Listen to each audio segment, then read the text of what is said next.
رسول کریم صلی اللہ علیہ وسلم نے جو نکاح کے لیے خطبہ تجویز فرمایا، جو ہر نکاح کا خطبہ پڑھا جاتا ہے، اس میں 3 آیتیں خصوصاً پڑھی جاتی ہیں، اور تینوں آیتوں میں خطاب ہے یا ایھا الناس اتقوا ربکم یا ایھا الذین آمنوا اتقوا اللہ۔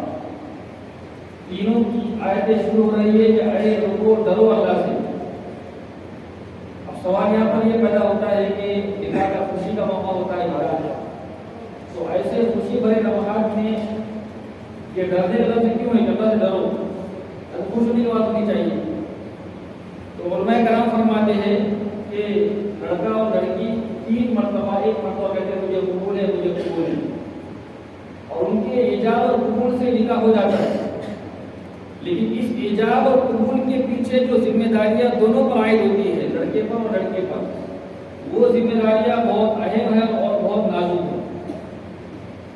وہ ذمہ داریوں کے متعلق اللہ فرماتا ہے کہ ڈرو، واتقوا اللہ الذی تساءلون بہ والارحام، ڈرو اس اللہ سے جو تم سے آخرت میں سوال کرے گا۔ جیسے شوہر کے پاس بیوی آتی ہے تو بیوی کا وہ ذمہ دار بن جاتا ہے شوہر۔ اب شوہر پر ضروری ہے کہ اپنی بیوی کی مکمل حفاظت کرے، اس کی عصمت کی، اس کی عزت کی حفاظت کرے، اس کے کھانے پینے کا انتظام کرے، اس کے علاج اور معالجے کا مناسب انتظام کرے۔ یہ سب چیزیں شوہر پر لازم ہیں کہ اس کو عمدہ کھانا کھلائے، عمدہ مکان میں رکھے، عمدہ علاج کرائے۔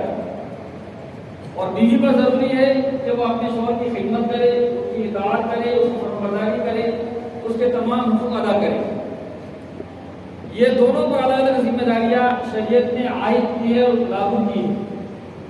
تو جہاں پر ہم نکاح کے موقع پر اس بات کا اہتمام کرتے ہیں کہ شادی کے موقع پر کھانا بنائیں گے، دعوتیں دیں گے، اسی طرح جو ہے اعلیٰ جو ہمارے حساب سے انتظام کرتے ہیں، اس سے پہلے ضروری یہ ہے کہ لڑکے کو لڑکی کو بٹھا کر سمجھایا جائے کہ دیکھ، لڑکی کو بٹھا کر کے دیکھ، جس گھر میں تو جا رہی ہے وہاں تیرا شوہر ہے اور اس کے فلاں حقوق تیرے اوپر لازم اور ضروری ہے۔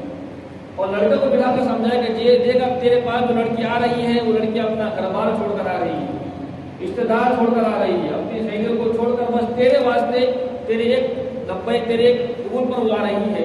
اب تیرے فلاں ذمہ داریاں اس کی تیرے اوپر لازم ہے، اس کا پورا کرنا شریعت حساب سے تیرے اوپر لازم اور ضروری ہے۔ یہ موٹی موٹی باتیں جو نکاح کے لیے ضروری ہے وہ آپ تمام کے لیے سننا بھی ضروری ہے۔ لیکن ایک خرابی جو ہمارے معاشرے میں آج روز بروز بڑھ رہی ہے وہ یہ ہے کہ شادی کے لیے جو ضروری ہے وہ یہ ہے کہ لڑکا لڑکی تیار ہو، ذہنی اعتبار سے، مالی اعتبار سے، نمبر 1۔ نمبر 2، لڑکا اپنا مہر طے کرے اور مہر نقد طے کرے، مہر طے کرے اور مہر نقد طے کرے، یہ ضروری ہے نکاح کے اندر۔ اسی طرح مہر کے بعد ہے کہ خطبہ نکاح پڑھا جاتا ہے، یہ مشروط ہے۔ یہ چند چیزیں مہر نکاح کے لیے ضروری ہے جس کو شریعت نے فرض قرار دیا اور واجب و سنت قرار دیا۔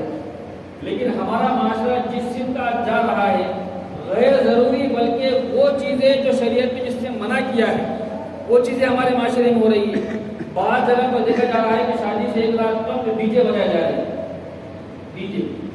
ڈی جے بجانا کیا شریعت نے اس کو فرض قرار دیا ہے کہ واجب قرار دیا ہے؟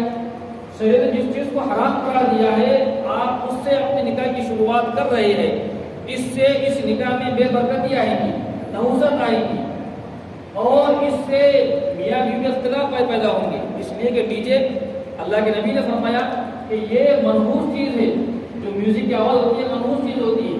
لیکن ہمارے نوجوان معاشرے کے بچے ہو جا رہا ہے کہ شادی سے ایک رات قبل ڈی جے بجاتے ہیں۔ یہ بہت بڑی نحوست کی بات ہے۔ ابھی مجھے فون آیا تھا میوات ہدایت نگر سے کہ وہاں انہوں نے الحمدللہ گزشتہ جمعہ میں یہ اعلان کیا کہ جس شادی میں ایک رات قبل ڈی جے بجایا جائے گا ہم وہ نکاح نہیں پڑھائیں گے۔ لیکن ہمارے پاس بھی کاغذی کاروائی ان کو ہو چکی ہے، اس لیے ہمیں مجبور ہوں نکاح پڑھانے کے لیے۔ یہ بات سمجھ لے، ہم جب نماز کے لیے فرض کے لیے آتے ہیں مسجد میں، ہم وضو کرتے، اس لیے وضو کرتے ہیں کہ نماز ہم پوری مکمل پڑھے، اس لیے وضو کرتے۔ اور اسی طرح نکاح پڑھانا یہ سنت ہے، تو اس کے لیے کیا آپ ڈی جے بجا کر آئیں گے؟ یا ضروری چیزیں جو شریعت نے لاگو کی وہ پوری کر آئیں گے؟ اس لیے یہ بہت باریک باتیں ہیں۔ جو بچوں نے نادانی کے اندر یہ کام کیا ہے وہ ابھی توبہ کر لیں کہ ہم کبھی یہ کام نہیں کریں گے، اس لیے کہ اس سے نکاح میں برکتی آتی ہے، نکاح میں نحوست آتی ہے۔ چلو جو بچوں نے یہ کر لیا ہے وہ ان باتوں سے توبہ کر لے، آئندہ کبھی نہ کرنے کا عزم کریں، انشاءاللہ آئندہ کبھی یہ باتیں ہم کبھی نہیں کریں گے۔ اللہ تعالیٰ ہم تمام کی خطاؤں کو لغزشوں کو معاف فرمائے۔